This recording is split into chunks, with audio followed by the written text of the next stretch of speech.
Bem, pessoal, esse vídeo hoje trata da ferramenta Wireshark, ferramenta para análise de tráfego de rede.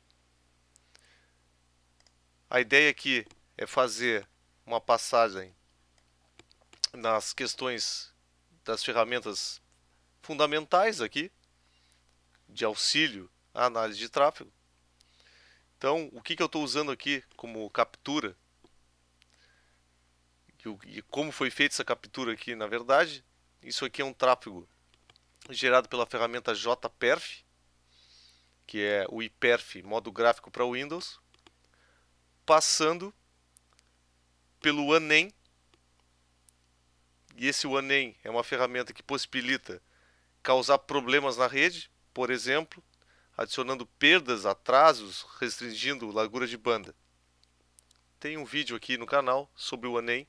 Eu vou botar o link aqui para quem tiver interesse, é uma ferramenta bem interessante. Bom, então assim, basicamente, vamos dar uma olhada, primeira coisa, nas estatísticas gerais aqui, que se encontram em Capture File Properties.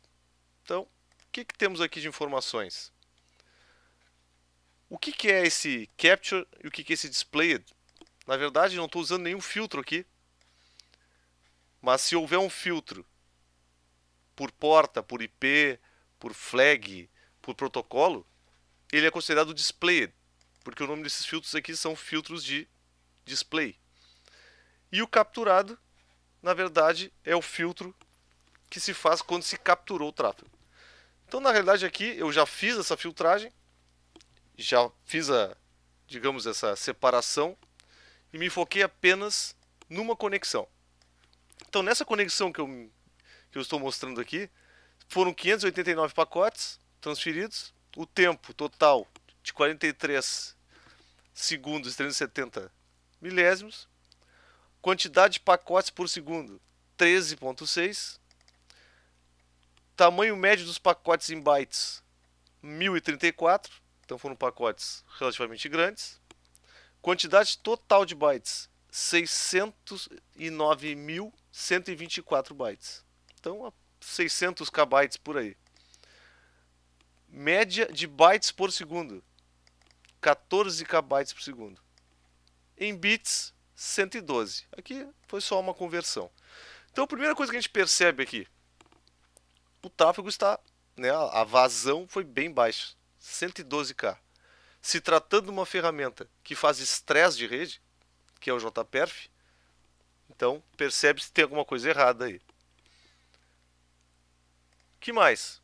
Nas estatísticas aqui tem hierarquia de protocolos. Vamos dar uma olhada aqui. Então o que está nos mostrando, na verdade? Está dizendo o seguinte, que foi usado uma rede padrão Ethernet, protocolo IPv4, TCP, e esse datas aqui, esse data, o que são na verdade? São os bytes da aplicação. Por que não apareceu o nome do protocolo aqui? Porque o Wireshark não identifica o protocolo do IPerf. Só por isso. Se fosse, por exemplo, HTTP, ele colocaria HTTP aqui, Telnet, SSH. Ele se baseia na porta, na realidade, certo? Então o que a gente tem aqui, ó? Foram trafegados daqueles 609 mil bytes total, 524.420 foram dados. E o que são o restante? Cabeçalho. Então, dos 609 mil total de bytes, 524 são de dados. E o resto é tudo cabeçalho de protocolo. O que mais temos aqui? Conversations. Então aqui já nos mostra, digamos, o que apareceu nas estatísticas iniciais ali.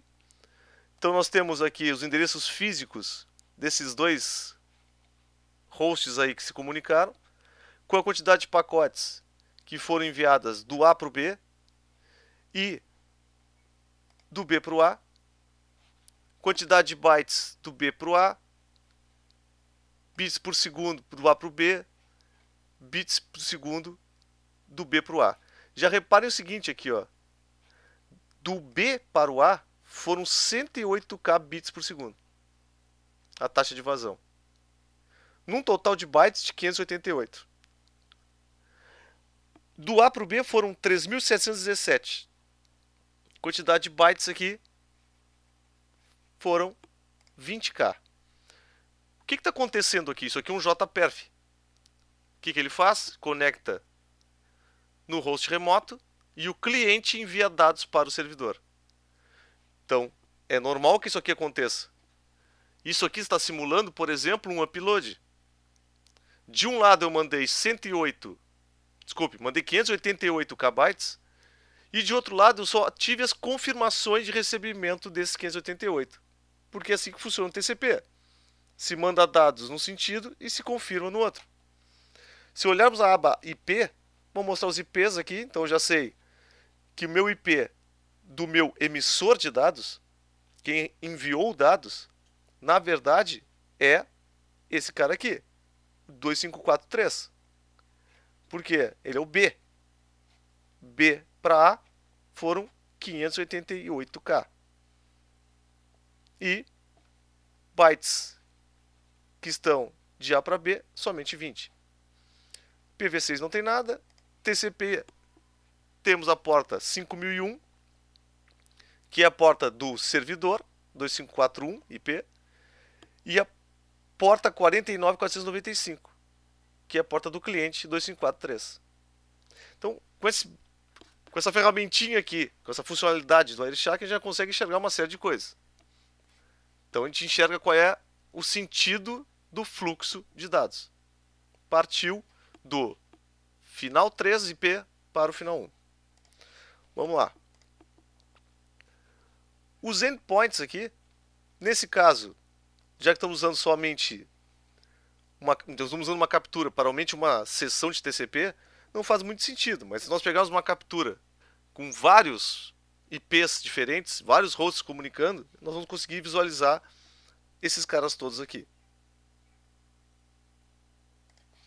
Muito bem. O que mais? Tamanho dos pacotes. Repare aqui que a maior parte dos pacotes ficaram entre os pacotes de dados sendo enviados no sentido e os pacotes de confirmação. Os pacotes de confirmação do TCP são pacotes somente cabeçalho. Então eu não tenho dados para retornar a confirmação do recebimento dos segmentos que foram enviados. Então, a média, na verdade, aqui não é uma coisa justa. Por quê? De um lado eu tenho 289 pacotes mínimos, de outro lado eu tenho pacotes cheios. Se eu olhar isso aqui friamente, o que vai acontecer? Eu vou fazer uma média. Minha média vai ser 1000.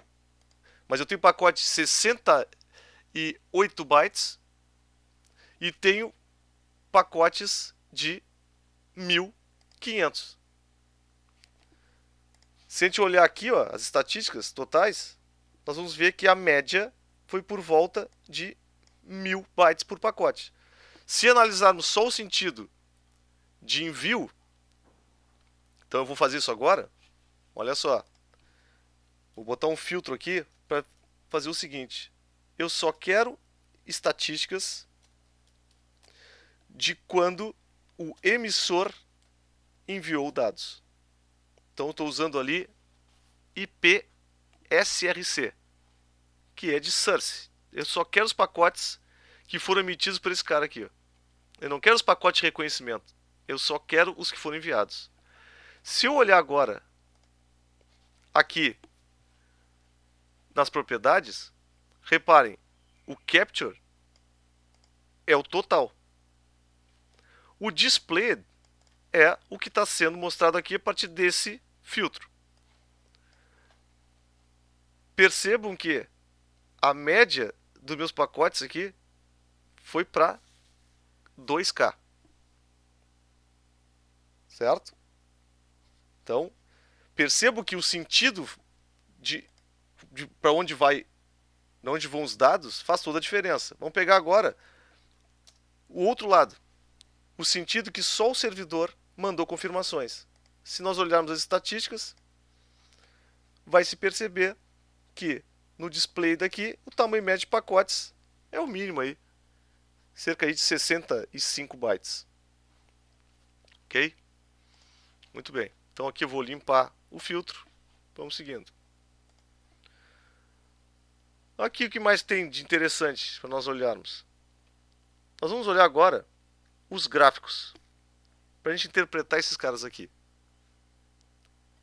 Então vamos dar uma olhada no gráfico do Stevens. O que mostra esse gráfico? Ele mostra o número de sequência, então a quantidade de bytes que foram avançando durante o tempo, e no eixo X o tempo. Já que o sentido foi de dados do 3 para o 1, do 1 para o 3 não houve avanço nenhum de segmentos. Segmentos, falando aqui de protocolo TCP. Então, eu basicamente usei apenas 2 segmentos de dados do IP1 para o 3. Se nós invertermos a direção aqui, o que a gente vai ter?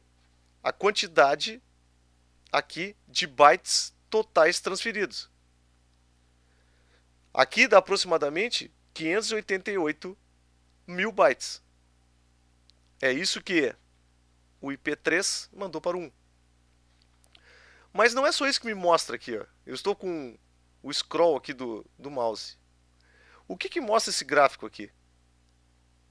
Na verdade, o que está acontecendo?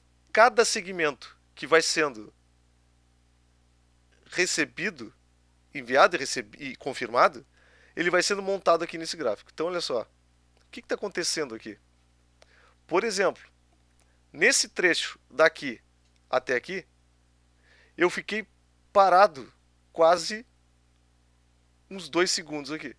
1 segundo e pouco parado aqui. Ó. Porque essa linha aqui, ó, quer dizer, ficou parado nessa quantidade de bytes.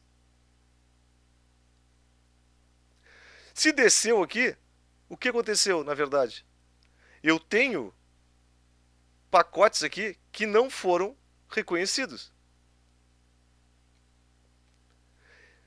Isso é um indício que essa comunicação entre esses dois hosts foi muito ruim. Reparem aqui, eu fiquei do segundo, digamos, 8 e alguma coisa, até praticamente o 15, sem trafegar nada. Aqui, ó, esse 3 não conseguiu avançar a quantidade de número de segmentos. Isso quer dizer que ele possivelmente estava mandando segmentos e estavam acontecendo problemas. Se a gente clica aqui nesses nós, reparem que estão aparecendo aqui, ó, o que aconteceu. E está aqui, ó, houve a duplicação de reconhecimentos.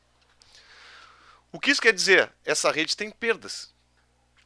Foi enviado um segmento de dados, não foi recebido, nesse caso aqui, lá no final, 1, nesse P, não foi recebido, e ele mandou um EQ duplicado. Quer dizer, eu não recebi, desde teu último envio, novos dados. Então vejam que nesse período aqui, ó, que compreende o segundo 9 até o 14, eu fiquei 5 segundos, um pouco mais até, né? Aqui, ó, fiquei 5 segundos sem trafegar nada. Isso explica porque a nossa vazão aqui é apenas 112k bits por segundo. Por que apenas? Por que só isso? Reparem, os IPs 2541 e 2543 estão na mesma rede. Estão usando uma rede Ethernet. Provavelmente isso aqui esteja no mínimo a 100 megabits. E eu estou conseguindo apenas uma vazão de 112k. Bom, que outros gráficos vão nos ajudar a definirmos se realmente houve problema ou não? Então, voltando para os gráficos. Vamos pegar aqui. Eu tenho um gráfico de vazão, certo? A gente já sabe ali que foi 112k. Então, a nossa vazão, ela ficou aqui, certo? Veja que não passou desse lado aqui dessa coluna, tem a quantidade de média de vazão, bits por segundo. Aqui é 300 kbits por segundo, 300 mil bits por segundo. Não chegamos aqui, ó. Certo? Teve algum pico? Realmente aconteceu um pico aqui de quase 900, quase 1 megabit deu aqui. Depois ficou tudo abaixo disso. Claro, quando a gente analisa média de vazão, é durante todo o período. Então pode realmente acontecer isso aqui, um pico, mas o que se esperava? Esperava que a vazão fosse bastante alta. Outro gráfico interessantíssimo é esse aqui. Claro, e aqui tem o sentido, né? Nesse lado aqui, o que é? É o 3 mandando para o 1. Vai ter alguma coisa desse lado aqui? Não vai ter nada. Qual foi a vazão? Muito baixa, né? Porque aqui eu não mandei dados. Eu não mandei dados, só foram confirmações do IP1 para o 3. Ao contrário daqui que eu mandei dados. E aí sim eu tenho esse gráfico. O gráfico de round trip time. O que é o round trip time? Aqui ele mede o tempo em que o envio de um segmento, nesse caso do IP3 para o 1, levou, é o tempo que ele levou para ser confirmado, para receber o EC. Então se a gente olhar aqui, esse tempo é 6 vezes 10 na 3. Isso aqui está em milissegundos. Então eu estou tratando aqui de 6 segundos, 5 segundos. Minha média aqui foi muito alta. Isso aqui é 1 segundo. Isso aqui são, no meio aqui, 500 milissegundos praticamente. Então foi muito ruim. Eu estou com um atraso muito alto aqui de tempo de ida e volta. O que cada vez mais confirma que houve um problema nessa rede aqui, nesse momento desse tráfego. Bom, o que mais a gente tem que a gente pode provar isso? Vocês estão vendo aqui que estão aparecendo várias cores aqui, diferentes. Tá? Essas cores, elas são definidas, na verdade, aqui pode-se usar as regras de cores. Então, o que ele considera bad TCP? Por isso está aparecendo preto ali. Ó, se possuem aqui flags de análise de TCP. Se possui, é que houve algum problema. O que são essas flags? Vou clicar numa aqui, ó. Se a gente entrar aqui num pacote, vai aparecer análise aqui. Então ele está dizendo, ó, TCP flag. O que foi o motivo? Foi um reconhecimento TCP duplicado. Por isso que ele vai fazendo dessa forma isso aqui. Como é que a gente pode ver isso aqui digamos, um lugar só? Certo? Veja que esse trecho aqui foi horroroso. Ó. Ficou 2 segundos. Ficou aí praticamente 100 milissegundos aqui, só recebendo o EC duplicado. Nessa opção que tem Analyze, tem a opção aqui Expert Information. Aqui vai ter o resumo, pensando a questão do TCP, nesse caso aqui, dos problemas que aconteceram. Então, aqui tem, ó, a finalização da comunicação, o início dela aqui. Por que aparece aqui? Não, pode ter havido 4, 5 tentativas de início de conexão. Certo? Nesse caso houve uma só. Quantos ECs duplicados? Veja uma quantidade bastante grande. Foram 148. Houve retransmissões 27. Fast Retransmission, que é, na verdade, enviar os segmentos sem esperar o tempo máximo para definir como timeout, para começar a mandar. Houveram aqui diversos, 27 de novo, envios de segmentos fora de ordem, ou seja, mandou na sequência, né? Uma sequência, está mandando 1, 2, 3, 4. Cada sequência dessa tem uma quantidade de bytes, daqui a pouco chegou um antes do outro. Então isso mostra que há algum enfileiramento que está causando atraso excessivo nessa rede e causa esse problema aqui.